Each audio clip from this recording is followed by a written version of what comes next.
Hello बच्चों, कैसे हैं आप सभी। उम्मीद करता हूं कि आप सभी अच्छे होंगे और इसी उम्मीद के साथ स्वागत है आप सभी का आपके अपने यूट्यूब चैनल ई ब्लैक बोर्ड में। बच्चों, यहां हम मैथ सिखाते हैं बहुत सरल तरीके से। तो देर न करते हुए चलिए वीडियो को शुरू करते हैं। प्रश्नावली 6.5। बच्चों, इस प्रश्नावली को शुरू करने से पहले इसका छोटा सा बेसिक कॉन्सेप्ट है, उसे सीखना आपके लिए बहुत जरूरी है। तो पहले हम इसका बेसिक सीखेंगे, फिर अपने सवालों को करेंगे। चलिए पहले सीखते हैं इसका बेसिक। बच्चों, इस पूरी एक्सरसाइज में आपको सिर्फ एक चीज सीखनी है, वो है पाइथागोरस प्रमेय या पाइथागोरस गुण। क्या होता है, कैसे इसका यूज किया जाता है, इसे सीखने से पहले हम इस चित्र को सीखेंगे। देखिए, इस आकृति को आप बता सकते हैं इसका क्या नाम होता है। हाँ, कोई भी बता सकता है। इसे सर एक त्रिभुज कहते हैं। ठीक है। अच्छा, त्रिभुज तो कहते हैं, लेकिन कौन सा त्रिभुज होता है ये बताइए आप। इस त्रिभुज का नाम भी होता है, इसे कहते हैं समकोण त्रिभुज। कौन सा त्रिभुज? समकोण त्रिभुज। ठीक है। अब इसकी पहचान क्या होती है? नाम तो सर आपने बता दिया कि समकोण त्रिभुज है, लेकिन हम इसे पहचानेंगे कैसे?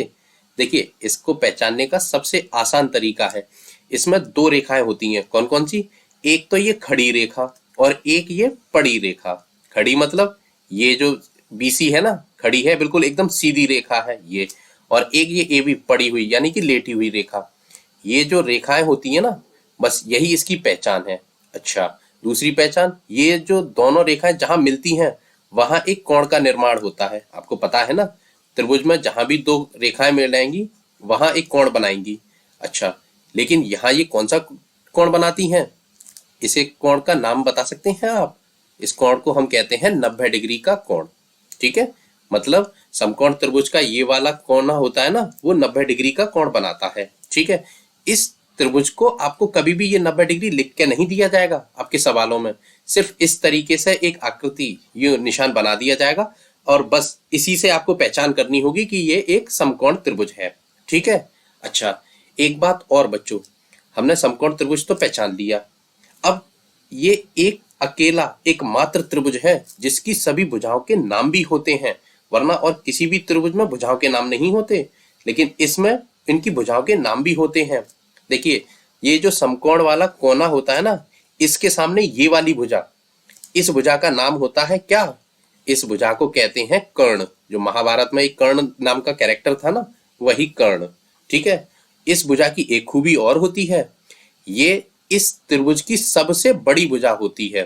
कैसी भुजा होती है? सबसे बड़ी भुजा। ठीक है। अच्छा, नाम तो इसका है कर्ण और ये सबसे बड़ी भुजा है इस त्रिभुज की। ठीक है। अच्छा, अब ये जो सीधी ये खड़ी रेखा है, इसको क्या कहते हैं? इसे हम कहते हैं लंब। क्या कहते हैं बच्चों? लंब। और ये जो लेटी हुई रेखा है, ये किसी भी चीज का आधार है, यानी कि बिल्कुल सरफेस जमीन पे है ना, तो इसको कहते हैं हम आधार। जिस पर किसी भी मकान का निर्माण होता है, जो सबसे नीचे वाला फ्लोर होता है, उसे हम कहते हैं आधार। तो हम इस त्रिभुज की तीनों भुजाओं को पहचान गए। पहली कर्ण, ये जो इस 90 डिग्री के कोण के सामने वाली भुजा होती है। ठीक है। 90 डिग्री के सामने कर्ण। ये जो सीधा खड़ा है इसको कहते हैं लंब और सबसे नीचे वाली भुजा को कहते हैं हम आधार। ठीक है। अच्छा, अब हम सीखते हैं कि पाइथागोरस प्रमेय होती क्या है। देखिए, इसका नाम पाइथागोरस प्रमेय क्यों रखा गया है?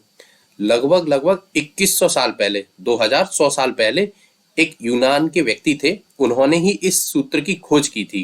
कौन सा सूत्र, हम आगे आपको बताएंगे। तो उनका नाम पाइथागोरस था, इसीलिए इस सूत्र को पाइथागोरस प्रमेय कहते हैं। ठीक है। अच्छा, सूत्र होता क्या है, चलिए उसे भी देखते हैं। देखिए, सूत्र होता है कर्ण का वर्ग बराबर आधार का वर्ग प्लस लंब का वर्ग। जब भी आपको कर्ण निकालने के लिए बोला जाएगा तो आप आधार का वर्ग और प्लस लंब का वर्ग दोनों को जोड़ देंगे, आपको कर्ण का वर्ग निकल आएगा। ठीक है। अब जरूरी नहीं है हर सवाल में आपसे कर्ण का ही वर्ग निकालने के लिए बोला जाए, मतलब कर्ण के ही बारे में पूछा जाए। हो सकता है आपसे आधार के बारे में पूछ लिया जाए, हो सकता है आपको लंब के बारे में पूछा जाए। चलिए उन सूत्रों को भी हम सीख लेते हैं। देखिए, यदि वो आधार निकालने के लिए बोला जाएगा हमसे, तो हम क्या करेंगे? आधार का वर्ग बराबर होता है कर्ण का वर्ग माइनस लंब का वर्ग, और लंब पूछेगा तो कर्ण में से हम आधार घटा देंगे। देखिए, हो सकता है आपको ये तीनों सूत्र बड़े कठिन लग रहे हों, आपको ये दोनों याद नहीं करनी, सिर्फ आपको एक सूत्र याद करना है, ये वाला, कर्ण का वर्ग बराबर आधार का वर्ग प्लस लंब का वर्ग। ठीक है, ये दोनों तो मैं आपको बनाना सिखाऊंगा, समझ में आ रही है ना। चलिए इसे बनाते हैं। देखिए, सवाल में जो भी चीज हमसे निकलवाने के लिए बोला जाएगा, चाहे वो कर्ण हो, आधार हो या लंब हो, उसे तो हम रखेंगे अपने बाएं पक्ष में, बराबर के बाईं तरफ। ठीक है, और यदि कर्ण को निकालने के लिए बोलेगा तो आधार और लंब को हम जोड़ देंगे, मतलब आधार के वर्ग को और लंब के वर्ग को जोड़ देंगे, हमारा सूत्र हो गया तैयार। लेकिन यदि आधार और लंब में से कोई निकलवाने के लिए बोलता है तो आधार और लंब का वर्ग रखेंगे हम अपने बाएं पक्ष में, और बाकी की चीजों को कर्ण में से माइनस कर देंगे। लंब बोलेगा तो लंब को माइनस कर देंगे, और चाहे कर्ण में से आधार को माइनस कर देंगे। तो सवाल समझ में आया। ये सूत्र भी बहुत सरल है, बस आपको एक दो बार इस सूत्र को रटना है कि कर्ण का वर्ग बराबर आधार का वर्ग प्लस लंब का वर्ग। बाकी की चीजें पक्षांतर करके अब निकाल सकते हैं। अभी थोड़ा सा कठिन लग रहा होगा, जैसे जैसे हम अपने सवालों को करेंगे ना तो बहुत सरल लगेगा आपको। ठीक है, अच्छा बच्चों, एक चीज और, ये आपको कर्ण के वर्ग में जो बार बार बोल रहा हूं, इसको आप जानते हैं, बहुत से बच्चे जानते होंगे, हो सकता है कुछ ना जानते हो। इसका मतलब क्या होता है, देखिए इसे भी हम सीखते हैं। जैसे मैं आपसे कहूं 2 का वर्ग, मतलब 2 के ऊपर मैंने ये 2 लिख दिए हैं, इसका मतलब क्या होता है, इसका मतलब होता है जिस संख्या के ऊपर वर्ग लिखा है उसको 2 बार गुणा कर दो। ठीक है, जैसे 2 का वर्ग 2 गुणा 2 बराबर कितना होता है 4, यानी कि 2 का वर्ग क्या होगा 4। ठीक है, जैसे मैं कहूं 3 का वर्ग, तो आप क्या करेंगे 3 गुणा 3, 3 को 2 बार गुणा के साथ कर देंगे, तो 3 त्रिका 9, तो 3 का वर्ग क्या हुआ 9। ठीक है, जैसे मैं कहूं आपको 10 का वर्ग बताइए, तो आप बता देंगे 10 गुणा 10, 10 ढाई 100, यानी कि 10 का वर्ग क्या हुआ 100। ठीक है, मैं कहूं आपसे 20 का वर्ग बताइए, तो आप कर देंगे कुछ नहीं सर, बहुत सरल है, 20 गुणा 20, मतलब जिसका भी वर्ग कहा जाएगा उस संख्या को आप 2 बार गुणा कर देंगे और उसका आंसर लिख देंगे 20 20 400। तो 20 का वर्ग क्या हुआ 400। ठीक है बच्चों, इसकी जरूरत पड़ने वाली है आपको इस सवाल में। देखिए, आपको मेरे हिसाब से कम इस एक्सरसाइज को सीखने के लिए और बहुत अच्छे से करने के लिए ये 30 तक वर्ग आपको याद करने पड़ेंगे। बहुत सरल सवाल है, बहुत ज्यादा कठिन है नहीं, कुछ नहीं है। आप इनको एक कॉपी पर नोट कीजिए और सुबह शाम एक बार बस पढ़ना है। 10 तक तो आप जानते ही हैं, ये दोनों बस सीखनी है, ये वाली लाइन और ये वाली लाइन, बहुत ज्यादा कठिन है नहीं है। आप सुबह शाम 2 बार रटेंगे ना, तो ये मान लीजिए आप 10 दिन में बिल्कुल बहुत अच्छे से 30 तक वर्ग सीख जाएंगे।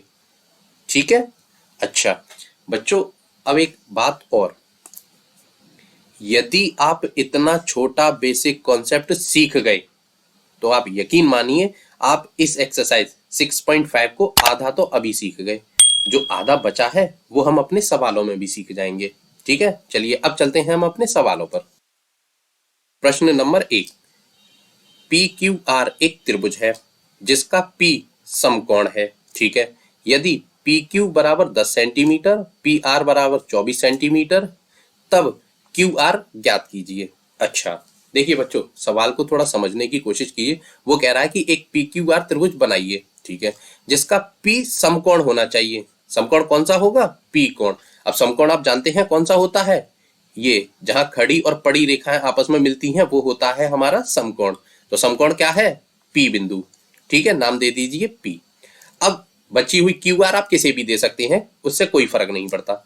यहां हम क्यू दे देंगे, यहां आर, और आप चाहें तो यहां आर और यहां क्यू दे दीजिए, उससे कोई फर्क नहीं पड़ेगा। ठीक है, अब इस सवाल को फिर से पढ़िए। वो कह रहा है कि पी क्यू 10 सेंटीमीटर है। पी क्यू कौन सी मानी है हमने, ये है हमारी 10 सेंटीमीटर। ठीक है, अच्छा पी आर ये रहा, ये 24 सेंटीमीटर, ये हो गया 24 सेंटीमीटर। ठीक है, सवाल हमारा बनकर हो गया तैयार।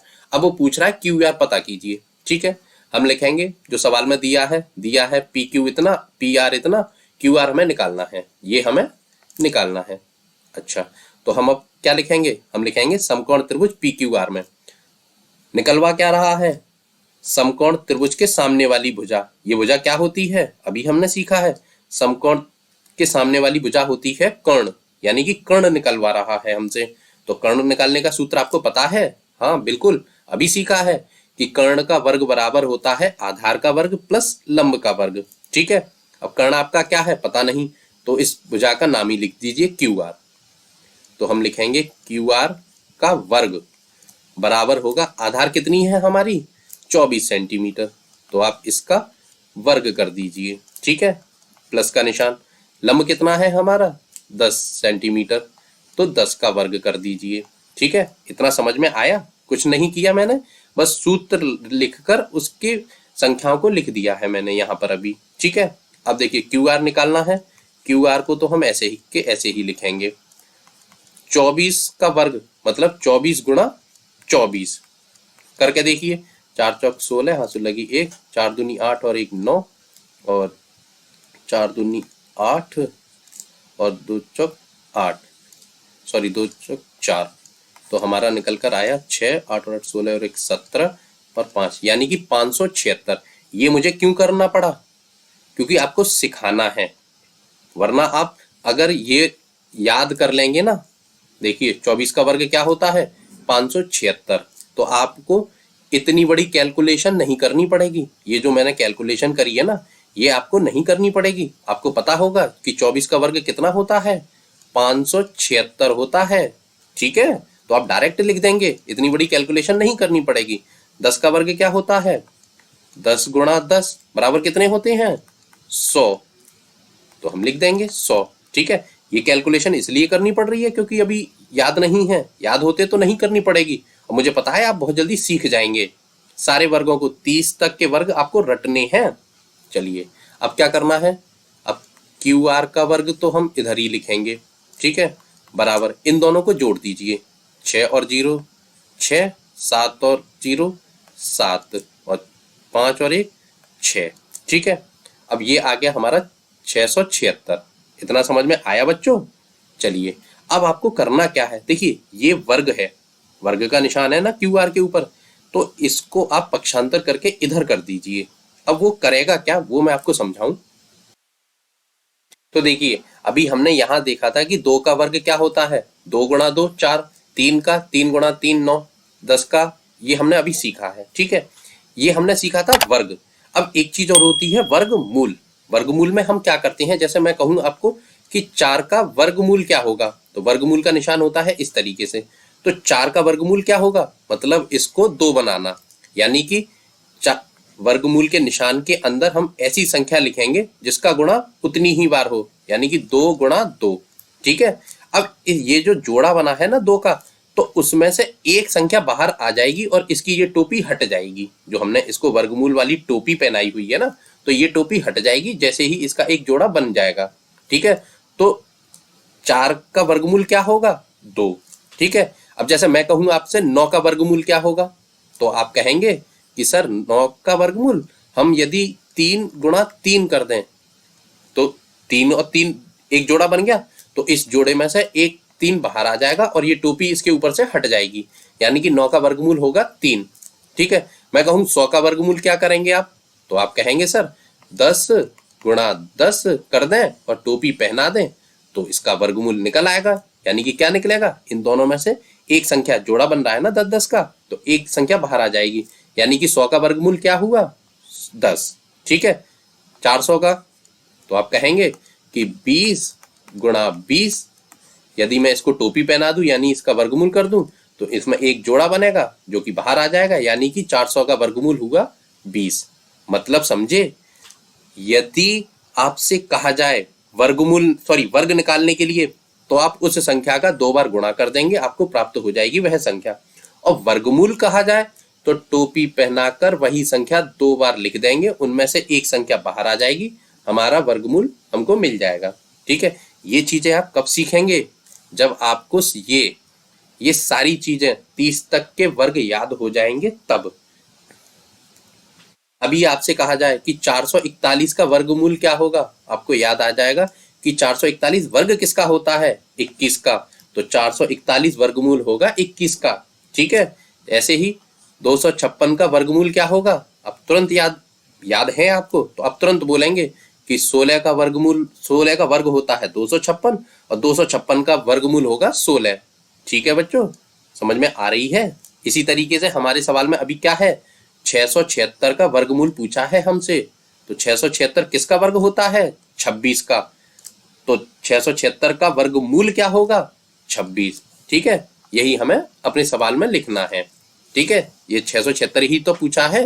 अब आप क्या करेंगे, ये जो स्क्वायर है ना, ये वर्ग है, ये यहां से पक्षांतर होकर जाएगा। तो देखिए यहां से तो ये हटेगा और यहां इसको टोपी पहना देगा। टोपी का मतलब इस पर वर्गमूल का निशान लगा देगा। ठीक है, अब आप क्या करेंगे, अब क्यू आर लिखेंगे क्योंकि यहां से हमने वर्ग हटा दिया है, तो ब्रैकेट खुल जाएगा हमारा। अब 676 किसका वर्गमूल होता है? सॉरी, मतलब 676 का वर्गमूल क्या होता है? अभी आपने सीखा था। देखिए मैं आपको दिखा दूं, 676 का वर्गमूल क्या है? 26। ठीक है, तो यहां हम क्या लिखेंगे? 26। तो क्यू आर हमारा कितना आया? 26 सेंटीमीटर। यानी कि हमको जो है हमारा कर्ण पता चल गया कि कर्ण हमारा क्या है?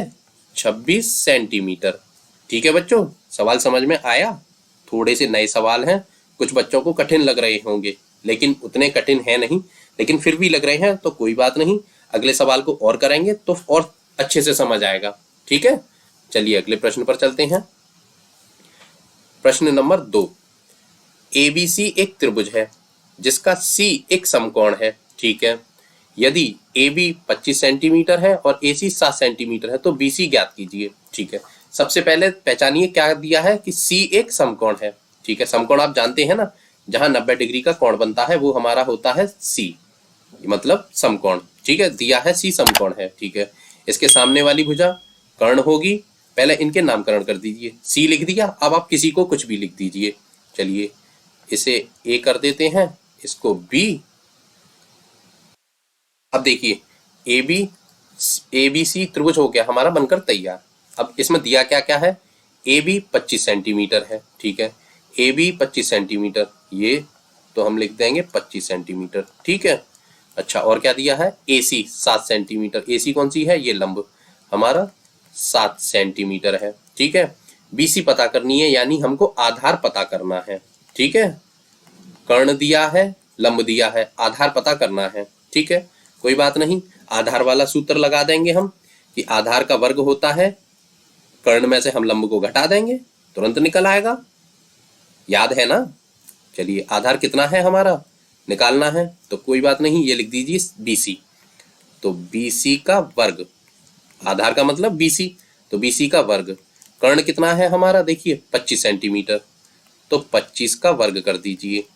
वर्ग का मतलब घात में 2। लंब कितना है हमारा? AC 7 सेंटीमीटर, तो आप 7 का वर्ग कर दीजिए। ठीक है बच्चों, इतना समझ में आया? कहाँ से किया? कुछ नहीं है, बस जो जहां दिया है ना, बस उन भुजाओं के नंबर लिख दिए हैं, मतलब उनकी संख्या लिख दी है। ठीक है, अब BC का वर्ग बराबर 25 का वर्ग क्या होगा बच्चों? 25 गुणा 25, 25 गुणा 25 कर दीजिए आप। 25 25 होते हैं 625। गुणा करने की जरूरत लगे आपको तो आप कर लीजिए, वरना याद कर लेंगे तो ज्यादा बेहतर है। 25 का वर्ग होता है 625। ठीक है, माइनस 7 का वर्ग क्या होता है? 7 का पहाड़ा 7 बार, 7 गुणा 7, 7 7 49 होते हैं, तो 7 का वर्ग हो गया 49। ठीक है, चलिए अब आप लिखेंगे इधर BC का स्क्वायर बराबर 625 में से 49 घटा दीजिए। 5 में से 9 जाएंगे नहीं, तो 15 में से 9 गए तो बचे 6, इधर रह गया 1, 11 में से 4 चले जाएंगे तो बचेंगे 7, और यहाँ रह गया 5, तो 576। अब आप बताइए क्या करना है? अब इस ये जो वर्ग है ना, इसको हटाइए, यहाँ टोपी पहना दीजिए, तो इधर बचेगा BC, ब्रैकेट खुल जाएगा, बराबर 576 का वर्गमूल कर देना है। मतलब वर्ग हटा, पक्षांतर हुआ तो वर्गमूल का निशान आ गया। वर्ग हटा तो वर्गमूल, और वर्गमूल हटता है तो वर्ग बन जाता है। ठीक है, पक्षांतर में आप इस चीज को सीख लीजिए। जैसे हमने पहले सीखा था ना, प्लस का पक्षांतर होगा तो माइनस बनता है, माइनस का पक्षांतर होगा तो प्लस बनता है, गुणा का पक्षांतर होता है तो भाग का निशान बनता है, और भाग का पक्षांतर होता है तो क्या बनता है? गुणा का निशान। ठीक है, इसी तरीके से वर्ग का पक्षांतर होता है तो वर्गमूल बनता है, और वर्गमूल का पक्षांतर होता है तो वो वर्ग बन जाता है। ठीक है, समझ में आया? याद होगा ये सारी चीजें। चलिए अब देखिए 576 किसका वर्गमूल होता है? मतलब 576 का वर्गमूल क्या होता है, याद हो तो ठीक है, वरना यहाँ देख लीजिए 576 ये रहा, किसका वर्गमूल क्या होगा 24, यानी कि 576 का वर्गमूल होता है हमारा 24। तो हम लिखेंगे BC बराबर 24। ठीक है बच्चों, तो BC हमारी निकल कर आ गई ये। तो आधार कितना होगा हमारा 24 सेंटीमीटर। ठीक है, सवाल तो समझ में आया है आपको, बहुत अच्छे से समझाने की कोशिश कर रहा हूं और बहुत सरल तरीके से, मुझे पता है आ भी रहा होगा आपको। बस इस सवाल में आपको दो चीजें याद करनी है, ये पूरी एक्सरसाइज उतनी ही सरल बन जाएगी आपके लिए। एक तो ये सूत्र और दूसरी ये टेबल। टेबल से मतलब 1 से लेकर 30 तक के वर्ग। ठीक है, यदि ये आपको याद हो गए तो ये मान के चलिए पूरी एक्सरसाइज आप चुटकियों में कर लेंगे। बस यही आपको कंफ्यूजन आनी है, जितनी भी आनी है। और इसको सबसे अच्छा तरीका है कॉपी में नोट कीजिए और रोज सुबह शाम एक बार बस पढ़ना है। 10 दिन जब होंगे जब आपको ये सब कुछ याद हो चुके होंगे। ठीक है, अच्छा बच्चों एक बात बताइए, सवाल तो आपको समझ में आ रहे हैं और वीडियो पसंद आ रही है। यदि वीडियो पसंद आ रही है तो प्लीज इस वीडियो को लाइक कर दीजिए, चैनल को सब्सक्राइब करना बिल्कुल मत भूलिए। पता है मैं ऐसा क्यों बोल रहा हूँ, यदि आप चैनल को सब्सक्राइब कर लेंगे तो मैं जब भी कोई नई वीडियो बनाऊंगा, रोज ही बनाता रहता हूँ, तो उसका नोटिफिकेशन सबसे पहले आपके पास पहुंचेगा और आप उस वीडियो को सबसे पहले देखकर अपना मैथ अच्छा कर पाएंगे। और हाँ बच्चों एक बात और बता दूं आपको, अभी तो आप क्लास 7th में हैं, जैसे जैसे आपकी क्लासेस बढ़ेंगी वैसे वैसे आपको इसी चैनल ई ब्लैक बोर्ड पर 12th लेवल मतलब कक्षा 12 तक के सभी सब्जेक्ट मिलने वाले हैं, वो भी फ्री ऑफ कॉस्ट। कोई पैसा नहीं लगना, ना हम लेंगे आपसे। तो इतनी मेहनत वीडियो बनाने के लिए हम आपके लिए करते हैं, तो छोटी सी मेहनत आप भी हमारे लिए कर लीजिए, बहुत बड़ा काम है नहीं। वीडियो के नीचे जो लाल कलर का सब्सक्राइब का बटन है बस उसे दबा दीजिए और उसके बगल में जो घंटी का निशान है उसे दबाकर ऑल पर क्लिक कर दीजिए। जैसा ही आप ऐसा करेंगे ना, वैसे ही आप हमारी फैमिली यानी कि ई ब्लैक बोर्ड की फैमिली में जुड़ जाएंगे और फिर आपके सारे सब्जेक्ट अच्छे होते चले जाएंगे। ठीक है ना, कर दीजिए छोटा सा काम हमारे लिए। चलिए अगले प्रश्न पर चलते हैं। प्रश्न नंबर 3, दीवार के सहारे उसके पैर कुछ दूरी पर टिकाकर 15 मीटर लंबी एक सीढ़ी भूमि से 12 मीटर की ऊंचाई पर स्थित खिड़की तक पहुंच जाती है। दीवार से सीढ़ी के पैर की दूरी ज्ञात कीजिए। अच्छा देखिए, ये एक दीवार है, ये जो दीवार है ना वहां एक सीढ़ी रखी गई है। ठीक है, तो सीढ़ी की जो लंबाई है वो कितनी है 15 मीटर। ठीक है, अच्छा और ये जो क्या है 12 सेंटीमीटर ऊंची, मतलब ये जो खिड़की है ना यहाँ एक खिड़की है। ठीक है, वो जमीन से कितनी ऊंची है 12 मीटर। ठीक है, अब वो कह रहा है कि दीवार से सीढ़ी के पैर की दूरी ज्ञात कीजिए। ये जो दीवार है ना वहां से सीढ़ी के जो पैर हैं इसकी दूरी पता करनी है। अब कुछ समझ में आ रहा है, ये कौन सा त्रिभुज बन रहा है, ये कुछ त्रिभुज जैसा बन रहा है।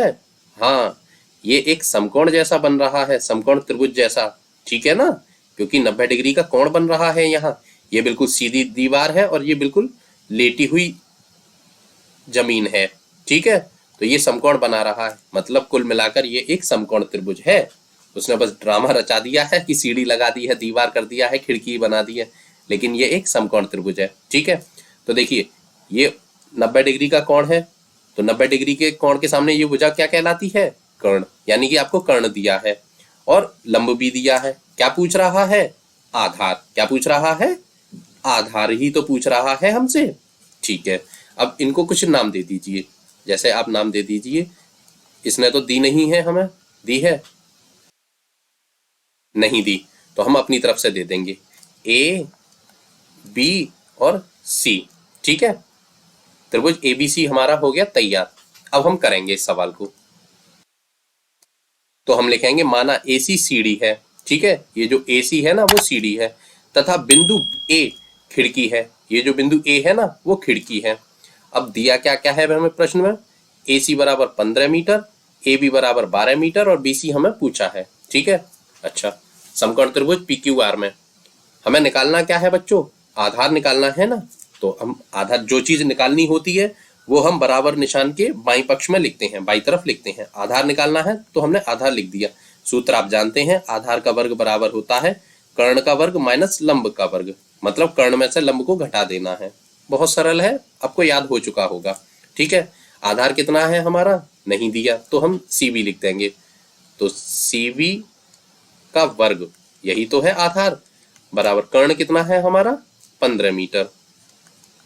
तो 15 का वर्ग माइनस करना है, लंब कितना है 12 मीटर। ठीक है, तो 12 का वर्ग। यहां तक सवाल समझ में आया बच्चों? आ गया होगा, कुछ भी नहीं किया मैंने, बस सूत्र लिखकर उसकी वैल्यू जो दी है वो लिख दी है। कर्ण की जगह 15 लिख दिया है, लंब की जगह 12 लिख दिया है, बस, और कुछ नहीं किया।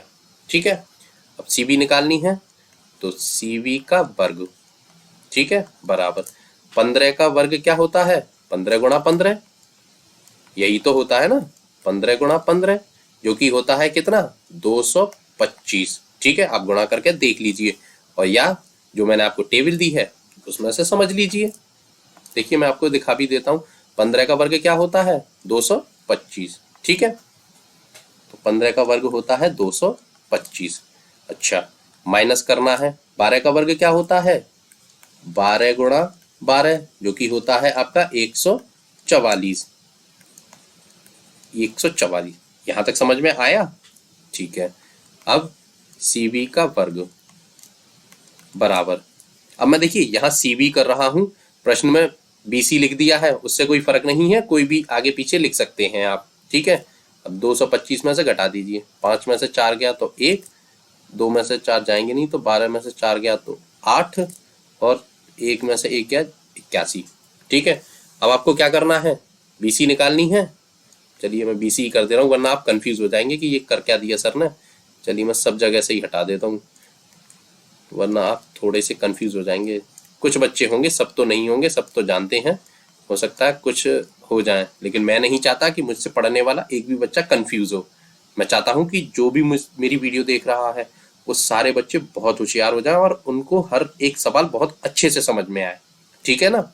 चलिए देखिए, अब हम क्या करेंगे, हमें ये वर्ग हटाना है, पक्षांतर करेंगे तो क्या बनेगा, ये वर्गमूल का निशान, तो 81 का वर्गमूल कर देना है आपको।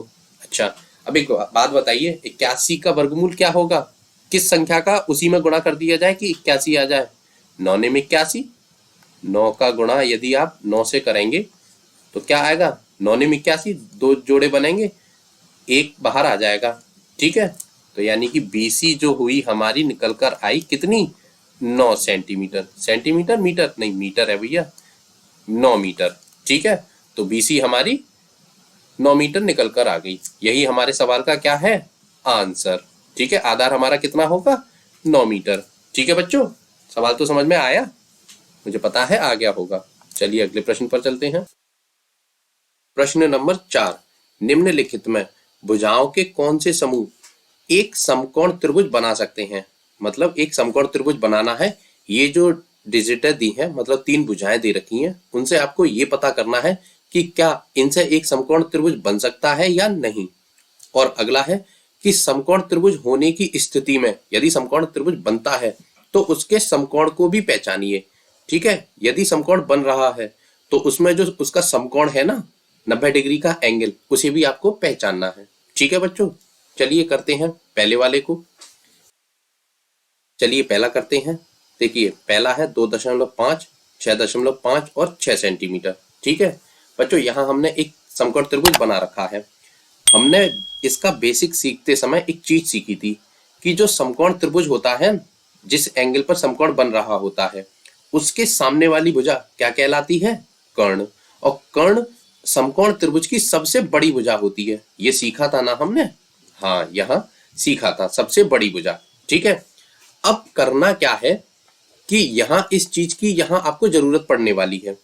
देखिए यहाँ 3 डिजिट दी हैं, आपको नहीं पता कि इनमें से कौन कर्ण है, कौन आधार या कौन लंब, लेकिन हमको क्या पता है, हमको एक चीज पता है कि इन तीनों में जो सबसे बड़ी भुजा होगी वो हमारी कर्ण होगी। ठीक है, अब देखिए कर्ण है क्या, सबसे बड़ी, पहले देखिए ये है हमारी सबसे बड़ी भुजा।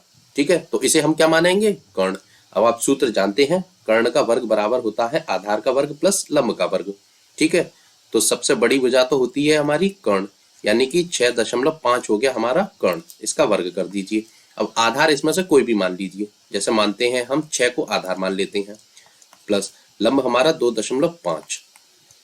ठीक है बच्चों, यहां तक समझ में आया, कुछ नहीं किया, बस हमने एक चीज सीखी, जो सबसे बड़ी भुजा है वो हमारी कर्ण है और सबसे बड़ी भुजा है हमारी 6.5। इसे कर्ण की जगह बाकी की दोनों को एक आधार और एक हमने लंब मान लिया।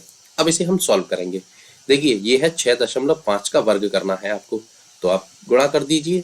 6.5 गुणा 6.5 गुणा कीजिए इनका, तो 5 25, आंसू लगी 2, 5 6 30 और 2 32 गुणा 6 पंजे 30, आंसू लगी 3, 6 6 36 और 3 39।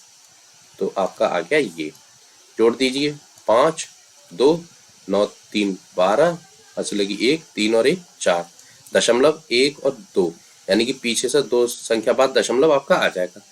यदि आप 6.5 मतलब 6.5 का वर्ग करेंगे तो आपको प्राप्त होगा 42.25। ठीक है बच्चों। अच्छा, अब 6 का वर्ग कीजिए, 6 गुणा 6 यानी 6 6 36 प्लस अब 25 का कीजिए, तो आप लिखिए 25 मतलब 2.5 और 2.5। इसका यदि आप गुणा करेंगे तो आपको पता है कितना आएगा। 25 का वर्ग क्या होता है, 625।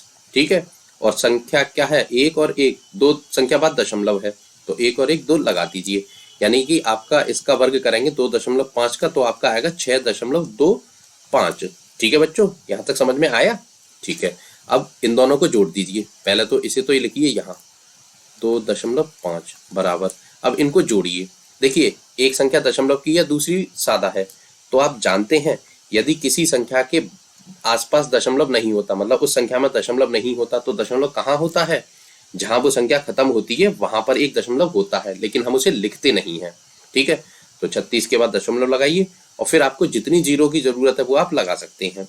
ठीक है, अब 6.25। ठीक है, अब इनको जोड़ दीजिए, अब तो सरल हो गया। 5 और 0 5, 2 और 0 2, दशमलव के नीचे दशमलव, 6 और 6 12, हाथ लगी 1, 4 और 1 वो सॉरी 3 और 1 4, आपका आया 42.25। देखिए 42.25। अब देखिए बच्चों, ये LHS और RHS बराबर हो गए, मतलब बायां पक्ष दायां पक्ष के बराबर हो गया। मतलब ये हमारा जो सूत्र है ना, और ये हमारा जो डिजिट दी रखी है, मतलब तीनों भुजाएं दे रखी हैं, वो बिल्कुल सही दी हैं। मतलब इन भुजाओं के आधार पर एक समकोण त्रिभुज बनाया जा सकता है।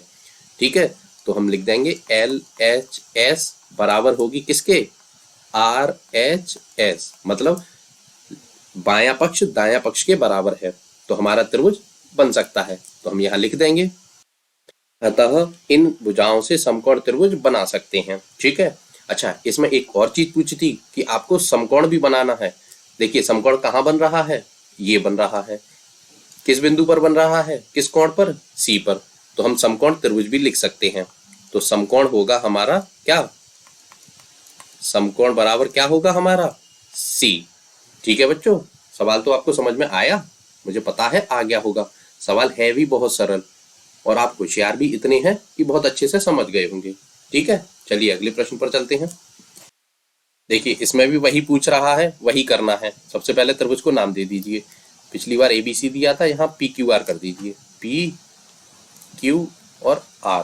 ठीक है, सूत्र वही लिखना है, कर्ण का वर्ग बराबर आधार का वर्ग प्लस लंब का वर्ग। अच्छा देखिए इसमें सबसे बड़ी भुजा कौन सी है, वही हमारी कर्ण होने वाली है, 2 2 5, यानी कि 5 5 हमारी क्या होगी, कर्ण। ठीक है, तो हम लिखेंगे कर्ण की जगह कितना, 5, इसका वर्ग करेंगे। आधार कितना है, चाहे ये तो दोनों ही बराबर हैं, कोई भी कुछ मान लीजिए, 2 का वर्ग प्लस इसे भी 2 का वर्ग। ठीक है, अब इसे सॉल्व कीजिए, 5 का गुणा 5 में वर्ग हो जाएगा, 5 25। अच्छा 2 का वर्ग 2 दूना 4 प्लस 2 दूना 4। ठीक है, इधर आ जाएगा 25 बराबर 4 और 4 को जोड़ दीजिए, 4 और 4 होते हैं 8। अब बताइए LHS बराबर है RHS के, मतलब बायां पक्ष दायां पक्ष के बराबर है नहीं, क्योंकि यहाँ 25 है और ये 8 है, तो हम लिखेंगे LHS is not equal to, मतलब बराबर नहीं है किसके, RHS के, तो अतः त्रिभुज संभव नहीं है। तो हम लिखेंगे अतः समकोण त्रिभुज संभव नहीं है। ठीक है बच्चों, सवाल तो आपको समझ में आ रहे हैं। चलिए तीसरे प्रश्न को करते हैं। देखिए यहाँ पर भी वही करना है, हमें पता करना है कि समकोण त्रिभुज बना सकते हैं इन तीनों भुजाओं से या नहीं। ठीक है ना, तो पहले तो इस त्रिभुज को नाम दीजिए एम एन और ओ, ठीक है। सूत्र कौन सा? सूत्र तो अब तो आपको रट गया होगा, वही कर्ण का वर्ग बराबर आधार का वर्ग प्लस लंब का वर्ग। कर्ण कौन सा होता है? समकोण के सामने वाली भुजा, जो कि समकोण की सबसे बड़ी भुजा होती है। अब इसमें देखिए सबसे बड़ी भुजा कौन सी है? 1.5, 2 सेंटीमीटर और 2.5, यानी कि ये सबसे बड़ी भुजा है। तो इसे तो हम लिखेंगे कर्ण की जगह। ये बिल्कुल फिक्स रहता है कि त्रिभुज में सबसे बड़ी भुजा हमारी कर्ण होती है, समकोण त्रिभुज में, ठीक है। इसका वर्ग बराबर, अब इन दोनों में से कोई भी मान लीजिए आप, आधार इसे मान लीजिए 2 को प्लस लंब 1.5, ठीक है। यहां तक समझ में आया? मैंने क्या किया? कुछ नहीं, सूत्र लगाकर और इनकी जो संख्या है उसमें फिट कर दी है, ठीक है। अब आप इसका करिए, इसका वर्ग क्या होगा?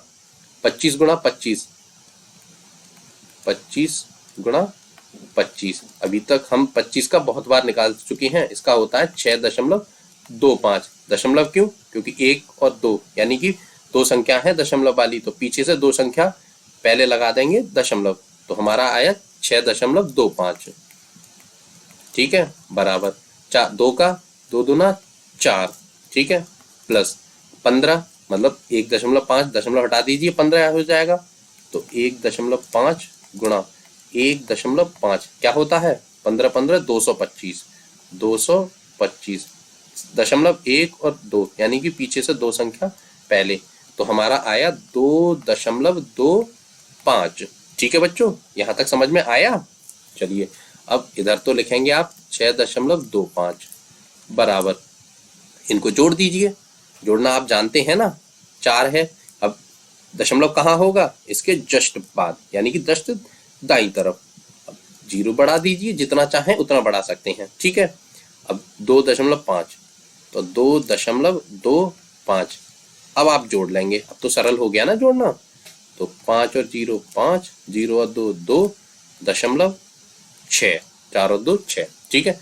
तो यहाँ क्या आया? 6.25। अब देखिए बायां पक्ष और दायां पक्ष बराबर हो गए हैं, यानी कि LHS लेफ्ट हैंड साइड बराबर है किसके? राइट हैंड साइड के। तो अब बताइए क्या त्रिभुज संभव है? हाँ बिल्कुल है, क्यों नहीं है? क्योंकि दोनों पक्ष बराबर हो गए हैं, सूत्र हमारा बिल्कुल फिट बैठ गया। तो हम क्या लिखेंगे? हम लिखेंगे समकोण त्रिभुज संभव है, ठीक है। अब वो कह रहा है कि समकोण को भी पहचानिए, तो इसकी भुजाएं भी लिख दीजिए। देखिए कर्ण कितनी है हमारी? 2.5 सेंटीमीटर, ठीक है। आधार कितना माना था हमने? 2 सेंटीमीटर। लंब कितना था? 1.5 सेंटीमीटर, ठीक है। अच्छा समकोण क्या हुआ हमारा? ओ, तो उसे भी लिख दीजिए। समकोण बराबर होगा हमारा ओ, ठीक है बच्चों। अच्छा बच्चों एक बात बताइए, सवाल तो समझ में आ रहे हैं और वीडियो पसंद आ रही है? यदि वीडियो पसंद आ रही है तो प्लीज प्लीज प्लीज इस वीडियो को लाइक कर दीजिए और चैनल को सब्सक्राइब करना बिल्कुल मत भूलिए। छोटा सा काम है, बहुत मेहनत लगती नहीं है और पैसे भी नहीं लगते चैनल को सब्सक्राइब करने के, तो प्लीज कर दीजिए, आपका ही फायदा है इसमें, ठीक है ना। अच्छा बच्चों इस वीडियो में हम केवल 4 ही सवाल करेंगे, क्योंकि ज्यादा सवाल एक ही वीडियो में कर देंगे ना तो आपके दिमाग में खिचड़ी सी पक जाएगी, बहुत सारे नियम एक साथ आपको याद करने पड़े और ज्यादा बड़ी वीडियो देखकर आप डरने लगेंगे मैथ से, जो कि मैं बिल्कुल नहीं चाहता कि मेरा कोई भी बालक, मतलब मेरा कोई भी छात्र मैथ से डरे। मैं चाहता हूं कि सारे बच्चे मैथ से खेलना सीखें। मेरा उद्देश्य भी यही है कि बच्चे मैथ से डरे नहीं बल्कि खेलें। तो मैं आपको मैथ सिखाऊंगा खेल खेल में, ठीक है ना। तो उसके लिए आपको छोटी छोटी वीडियो ही दूंगा, ठीक है ना। तो इस वीडियो में हम केवल 4 ही सवाल करेंगे। अब मिलते हैं अगली वीडियो में इससे आगे के सवालों के साथ। तब तक के लिए बहुत बहुत धन्यवाद। Good bye.